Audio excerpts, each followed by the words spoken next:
What is up, guys? It's Tommy here and welcome to a brand new video where we will discuss the Champions League draw in full. So let me know, guys, who do you think will go through to the semi-finals? Liverpool have drawn Manchester City. It's not the most favorable draw in my opinion, but I think it's much better if we draw Man City than the likes of Real Madrid, Barcelona or Bayern Munich. Those were the three teams that I wanted to avoid because those are the three biggest favorites. The bookies put Manchester City as biggest favorites in the Champions League, but I disagree with that because Manchester City don't have the history and the pedigree, and yes, they are playing some of the best football that the Premier League has seen in the past 10 years, and they are, you know, almost unbeaten in the league. They have lost once to Liverpool of all teams, so I think Liverpool have a decent chance against Man City, and it also works in Liverpool's favor that Manchester City will be massive favorites. Liverpool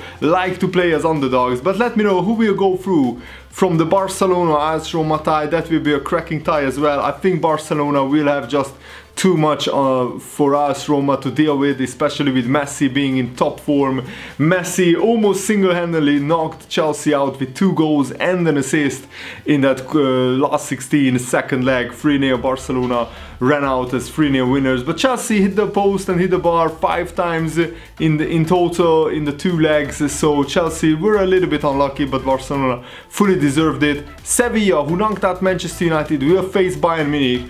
And this will be a lot closer than people think. I still feel that Bayern Munich will probably go through, but Sevilla will be high on confidence after knocking out Manchester United, and on their day they can cause any team problems. They won at Old Trafford, which is not an easy thing to do, and also they got 2 draws against Liverpool, and of course they won the Europa League 3 times or 4 times in a row, which means that in Europe they have a very good experience. But this is the first time for Sevilla to be in the Champions League quarterfinals in like 50 years or something like that. So it's a big achievement for them. Juventus Real Madrid, the rematch of the Champions League final from last season.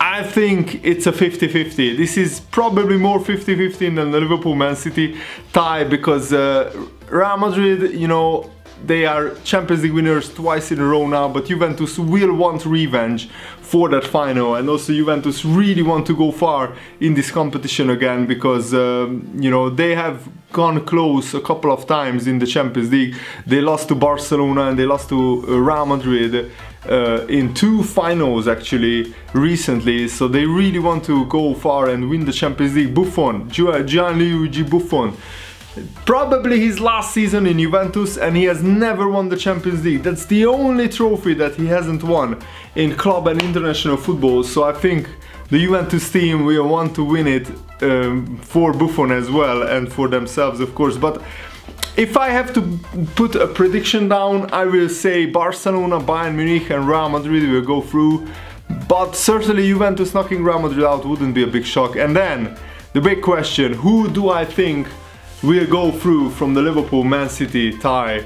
My head says probably Manchester City, just because they are slightly better defensively than Liverpool. Attacking wise, I think both teams are incredibly good, but defensively maybe Manchester City are a bit better and have been better throughout the whole season. But Liverpool's defense have improved with Virgil van Dijk. I think he is the key player here, because at the Anfield game where we won 4-3, Liverpool were actually leading 4-1 when Man City got a couple of goals back and made the ending a lot more closer than we would have liked and a lot more nerve-wracking, but we didn't have Van Dijk then. And the Man City game at home at the Etihad, we lost 5-0 in an absolute disaster of a game. Mane got sent off and then Man City ran riot, Liverpool collapsed. But I think our defense have improved a lot since then.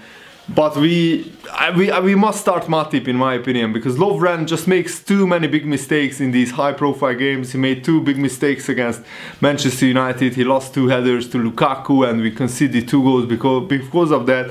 And in the Champions League you cannot make those kind of mistakes, because The Champions League is the highest level of football competition. In my opinion, it's even higher than the World Cup, and the mistakes get punished, so you cannot make mistakes like that. Also, Jurgen Klopp has been complaining about the fixture schedule, the Everton Merseyside derby, which is between the first leg, which will be at Anfield. Sadly, it's not the second leg that is at Anfield, but the first leg against Man City. So we have to probably get a victory at Anfield if we want to go through, because if we get a draw or even if we lose at home, to win at the Etihad is incredibly difficult. But what gives me a lot of confidence is that actually Manchester City haven't won at Anfield in a long time. They have a pretty bad record. Let me just look up the schedule for Liverpool. So Liverpool will play Everton, and that game was moved from Sunday to Saturday. It's 12:30 English time kickoff, which is pretty unfortunate. And Jurgen Klopp was also mad about the Crystal Palace Liverpool game, which is before the first leg. That was moved to Saturday lunchtime as well. But the good news is that we don't have to travel to another country to face Man City. It might not be the most exotic tie.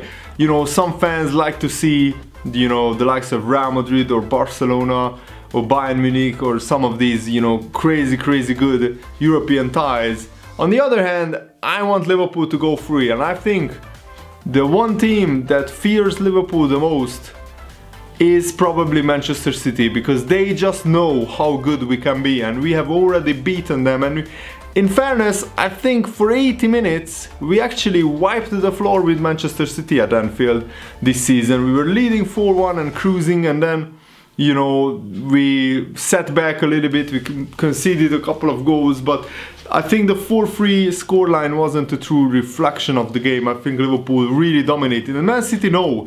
Pep Guardiola knows and respects Liverpool, and Pep Guardiola knows that Liverpool can beat Manchester City on their day. But the good news is, and why I really like playing against Manchester City, is that Guardiola doesn't sit back and doesn't change his tactics. He's not Mourinho, he's not like that. So he will probably attack Liverpool even at Anfield, which means that there will be big spaces behind the Man City defense, and that means that Liverpool can score goals on the break, can score goals on the counter-attack,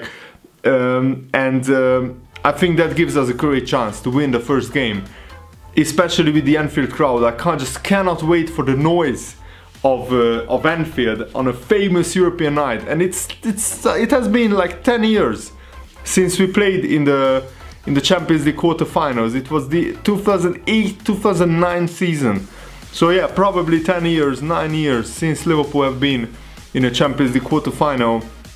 And I remember the big rivalry with Liverpool and Chelsea in the early 2000s, where we played them in the semi-finals. We played them in the semi-finals twice, and we beat them in the semi-finals twice. And that was also a very dominant Chelsea team. Remember that Chelsea ran away with the Premier League, similarly to the Man City this season. And everybody was saying that when Liverpool and Chelsea got paired up in the Champions League semi-finals in 2005, José Mourinho was the manager. Chelsea won the league. They conceded such few goals. They conceded, I think, 16 goals in the whole season in the Premier League, breaking the goal conceding record actually for the smallest amount of conceded goals. And everybody said that Mourinho and Chelsea will go through. Nobody gave any chance to Liverpool, and then Chelsea got a big shock at Anfield. Players came out after the game, Chelsea players, saying that they never experienced anything like the Anfield atmosphere, and that's my biggest hope. Manchester City, who are pretty used to being in the knockout stage in the past 5 seasons, they have been to semi-finals, to quarter-finals in the Champions League before, but they are not used to Anfield on a European night. It's completely on another level to a simple Premier League game, and I just cannot wait until, you know, the fans flog to the streets and greet the team boss when it rolls up at Anfield, and the noise, the flags, the flares and the whole carnival atmosphere to the build-up of the game. I just cannot wait, and I'm really looking forward to doing Fanzone live reactions for those Champions League quarterfinals. I just cannot wait, guys. So let me know who will, in your opinion, go through. Another very interesting fact is that between the two legs, as I said, Liverpool play Everton in the Merseyside derby, so we probably can't rest too many players. And even though Man City is probably won the league, they are playing the Manchester derby against Manchester United at the Etihad, between the home leg and the away leg. So Manchester City will probably not rest too many players, because they can probably win the title at the Etihad against their biggest rivals, Manchester United.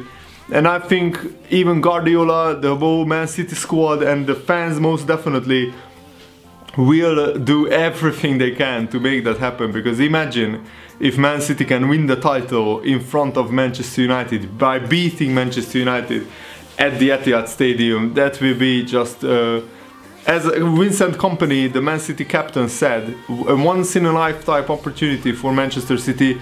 So that gives me confidence that Man City will also give their all, and they won't be better rested for the second leg than Liverpool. But let me know, what do you think about this in the comments below? Let me know, and thanks for watching. A new career mode episode is coming very soon. I'm in the process of editing it, so stay tuned. Thanks for watching, guys. Stay awesome. See you later. Goodbye.